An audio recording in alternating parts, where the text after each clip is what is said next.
Hey everybody, and Tony here with a review of the Canadian documentary film How to Change the World, which was shown at the Kino Babylon.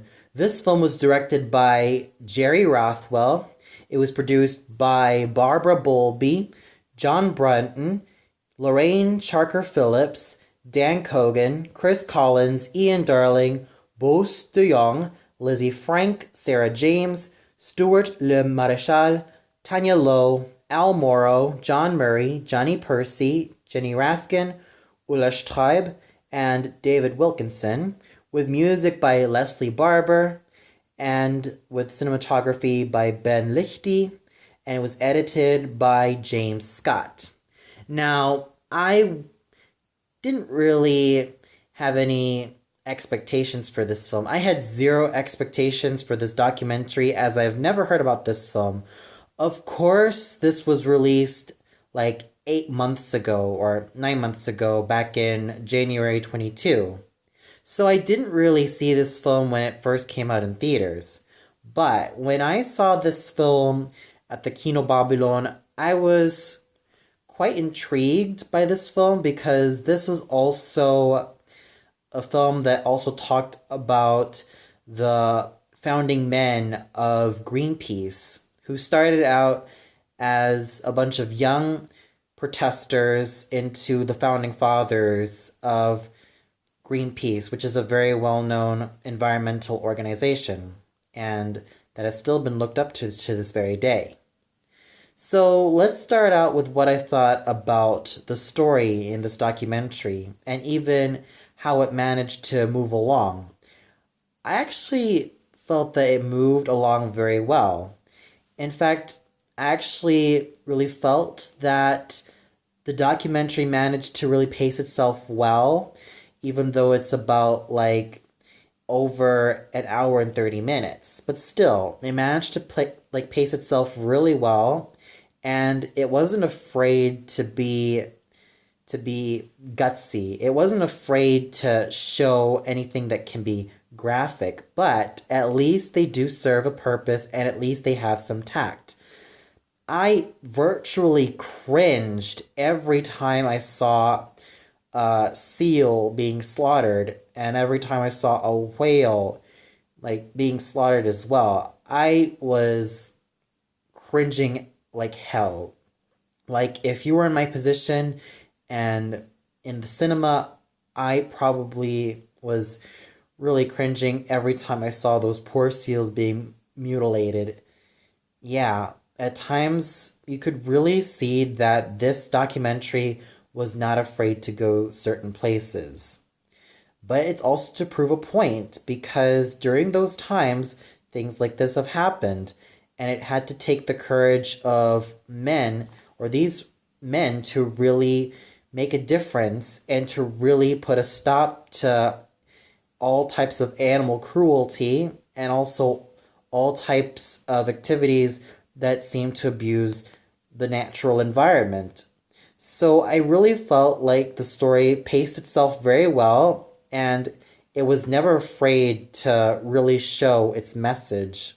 The cinematography and the editing, I thought, was just well done. There were moments in which there were very interesting art directions being used and some animations being used in some scenes, and even with the closing credits. I thought those were very nice additions to make this film be a lot more vibrant and bright as well, and also managed to, well, be as well vibrant and rather convincing as well in its message.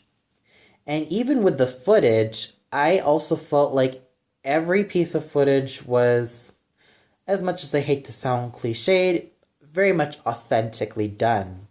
Especially with some of the rougher moments, and especially with some of the footage found in British television or on BBC, you could really tell that everything has been very much well done from beginning to end. And I was completely blown away by everything, from the cinematography to the editing. And then we get the music, in which It can be quiet for some moments with some piano pieces being used, and at times it can also use like different types of music as well. But my most favorite piece of music was with the ending song. It was basically a cover of a very well-known song, the one that goes, "You paved paradise to put up a parking lot." And it's one that I've heard ever since I was 12 years old. And, well, I think I was about 12 or 13 years old at the time. And I heard the song, I liked it. And when I heard the song and the credits, I was rather I was rather pleased with it. I had a small grin on my face because I knew this song ever since I was a kid, and to hear this play during the ending credits, I thought was just really nice. So it was pretty much a big highlight as well.